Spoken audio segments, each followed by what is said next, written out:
Colorado is no longer the Wild West for the funeral home industry. We are the last state to not require licenses for funeral home directors, and that changed today. All it took was a series of unimaginable tragedies impacting hundreds of families. Democratic Governor Jared Polis signed onto two bills regulating the state's funeral homes and crematories. One bill requires regulators to routinely inspect funeral homes and gives regulators more enforcement power. The other requires funeral directors to get a license, which means they'll have to pass a background check and earn a mortuary science degree. That has not been the case since 1983, when the state deregulated the industry. Martha Thayer, former head of Colorado's only mortuary science degree program, says these changes have been a long time coming.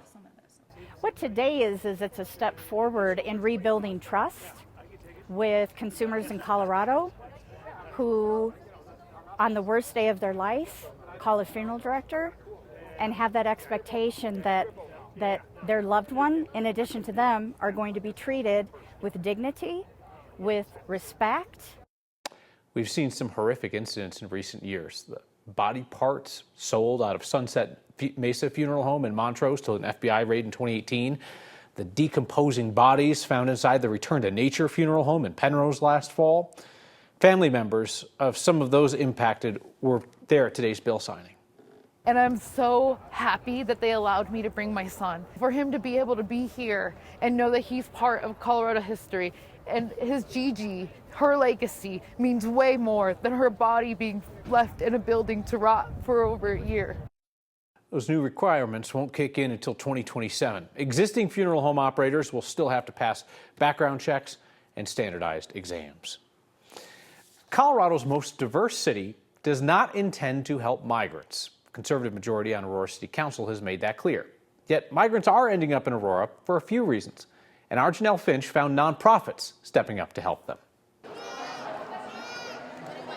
A new place, Gracias. sometimes with a new language, all to begin a new life. It can be difficult, especially with hundreds, thousands in the same position. Yeah. Amanda Balaurock says the Village Exchange Center has worked with newcomers since last summer. We're helping with over 600 intakes for temporary protective status.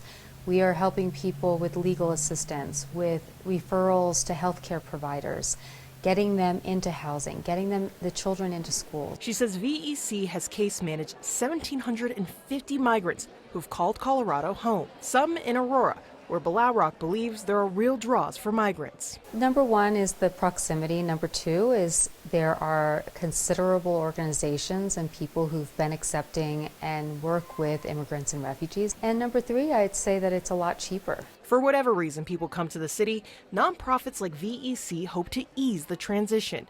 Make it easy for people like Wendy Linares, who came to the U.S. from Venezuela. She says housing wasn't guaranteed to her 3 months ago.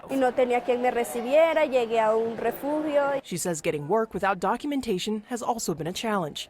But with rental assistance and healthcare information in hand, she's closer to finding stability. It doesn't matter the money, it doesn't matter how much we have, it matters the integrity and the ability to get people there. Aurora City leaders have declared Aurora a non-sanctuary city, and they say they don't have the resources to serve migrants. Because of this, it's the work of nonprofits like the Village Exchange Center to fund and provide opportunities to newcomers. So these nonprofits not only have services that are specifically tailored to the migrants, they also have community services that anybody can avail themselves of, including those migrant families. Right, absolutely. And the Village Exchange Center actually hosts a food pantry every week that serves 800 families, 600 of which are newcomers. All right. The View from Aurora. Interesting. Janelle Finch, thank you. A man died nearly a year and a half ago inside the Adams County Jail, and yet today, not a single deputy responsible for that man's death has been subject to an internal affairs investigation. Tonight, 9 News investigates why Colorado's internal affairs investigations lack consistent deadlines. Here's Chris Vanderveen.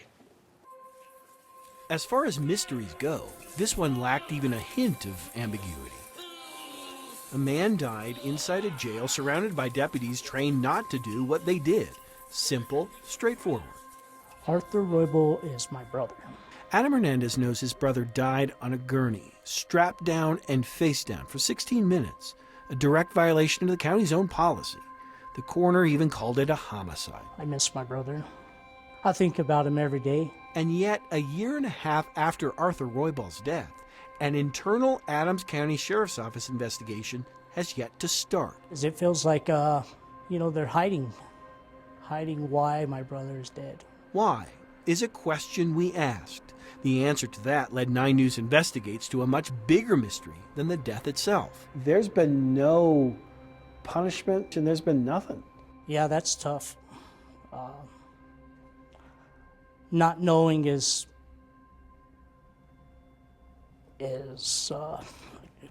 horrible.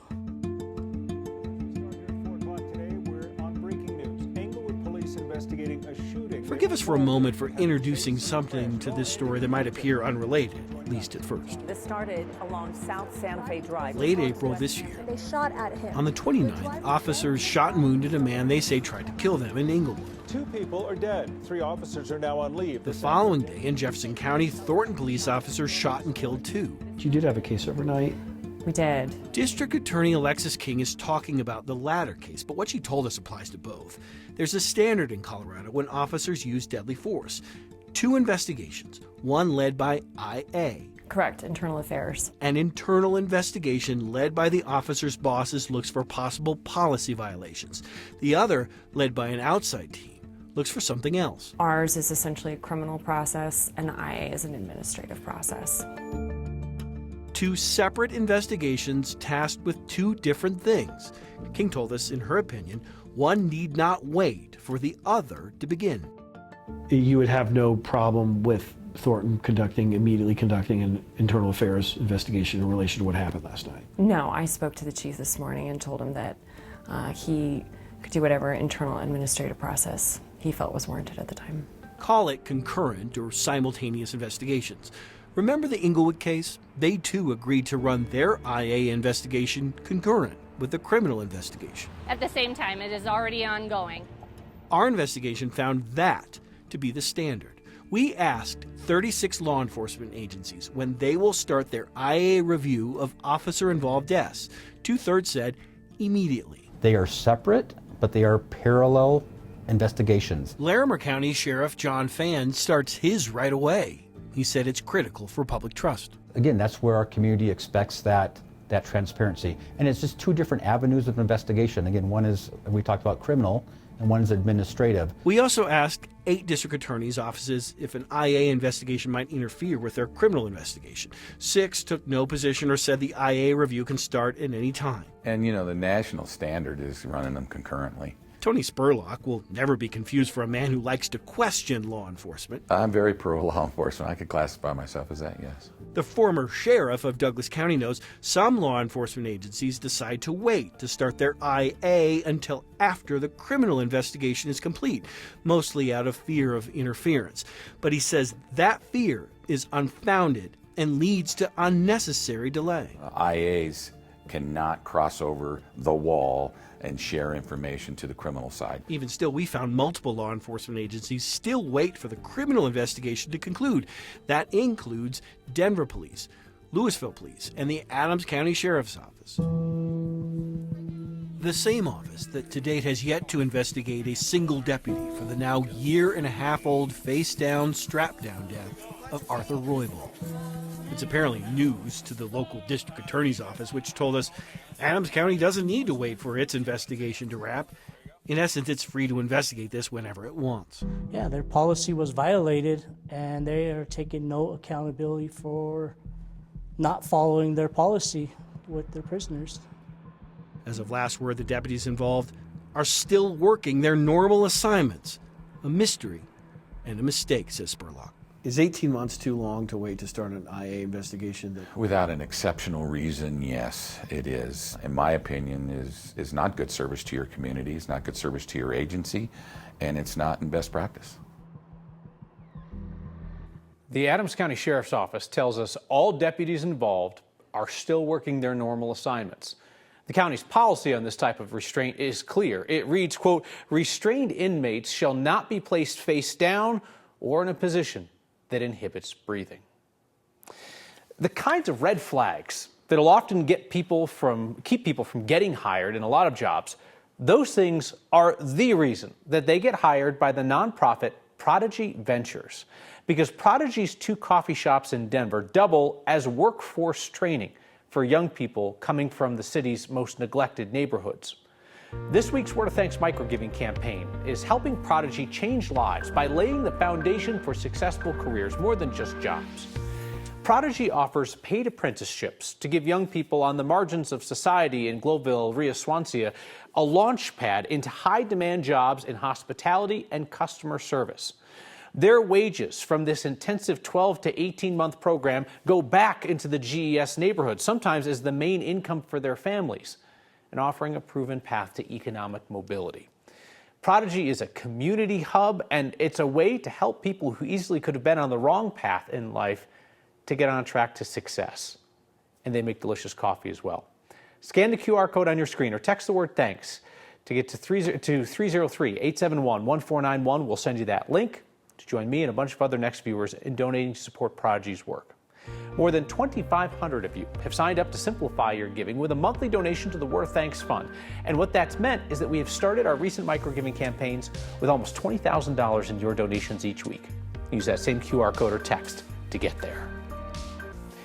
Our quest to get Colorado's drivers zipper merging has Next viewers pointing to success stories around the world, and that is how today I learned about Reiswehr-Schlussverfahren.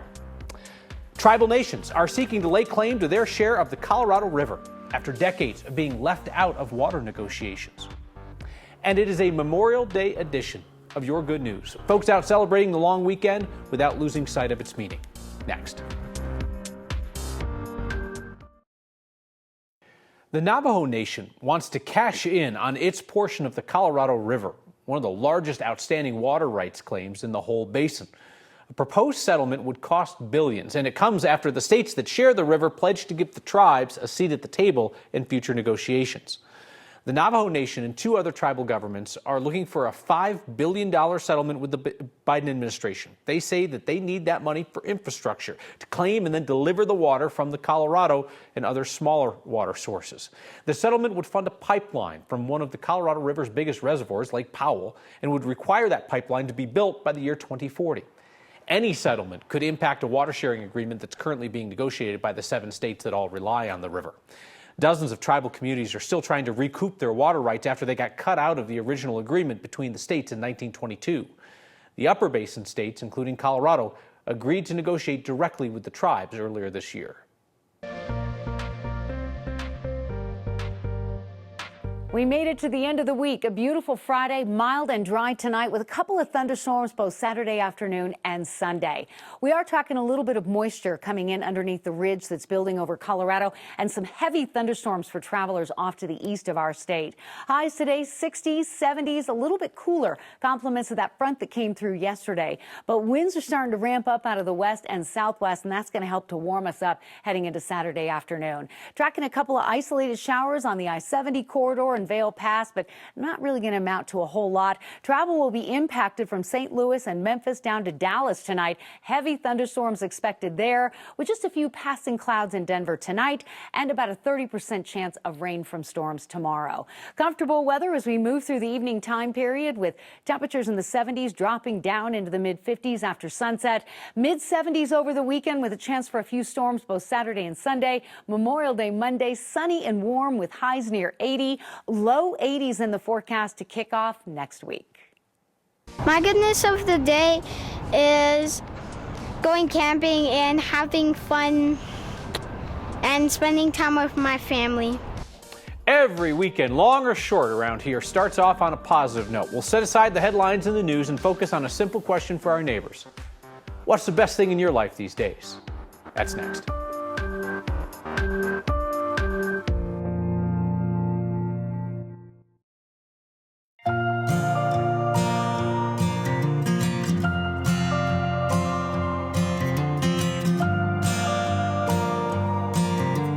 It's going to be a gorgeous weekend to spend outside. So for the past 383 Fridays around here, we have ended the week with your good news. There always seems to be extra going into a holiday weekend. For the folks we found at Cherry Creek State Park today, ahead of the Memorial Day weekend, their thoughts included reflection on the reason for this long weekend. My good news of the day is that I am not working. I am out here at Cherry Creek just fishing. I was on Catfield yesterday and caught 40 of them. But that damn wind was so damn high. I'm out here just enjoying the good weather. It's not too hot, not too cold. My goodness of the day is going camping and having fun and spending time with my family. Fishing, hoping to catch some walleye so I can take it home and cook it and have a nice meal. That we're out camping for the first time this season. We're out with family, we're having fun. I caught a few little ones, showed them back in. I ain't caught no big ones. Just sitting out here looking at the water, and I mean, you can even see the mountains from here. I think the second time maybe camping on the weekend or skipping days of school. What's the best thing about the weekend so far? S'mores. We worked a half day, we're out here camping, thankful for what we have. This weekend's Memorial Day. Memorial Day has a pretty big part of my heart. I served in the Marine Corps for 16 years. Lost friends, lost brothers, sisters. This weekend is about America, how our troops, what they've done for us, what they've fought for us, the sacrifices they made so we can be out here camping, enjoying our freedoms. Even if I don't catch anything, that beats the best day of work. I guess walleye, catfish. I got a boat, but I didn't bring it out today. I see the water and it gives me peace. You know, it reminds me that everything can be calm. I just want them to think about the freedoms that they have because of the lives that were lost. That would probably be my biggest thing.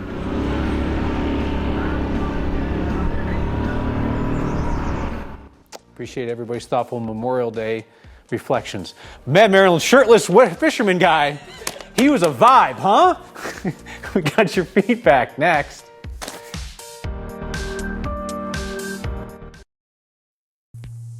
The most Colorado thing we saw today is a damn welcome sight and sound after several dry years.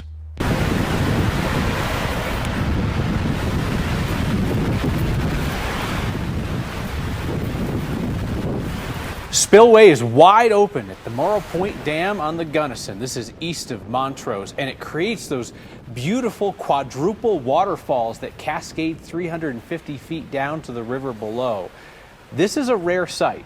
Journalist William Woody took this video today, tells us it is the first time that all 4 gates have been open on that spillway since 2017. Just want to listen to it again.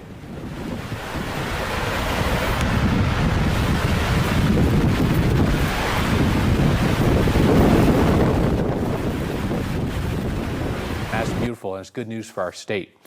Carrie from Longmont writes in with some international perspective on Marshall Zellinger's recent reporting on zipper merging.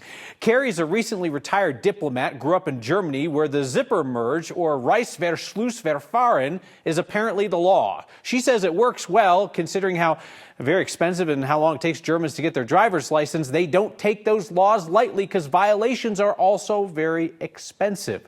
I still like Zip It Colorado for the name of our campaign, but I don't know. I'm open to Reisverschlussverfahren in Colorado if you like that better. Have a restful and memorable Memorial Day weekend.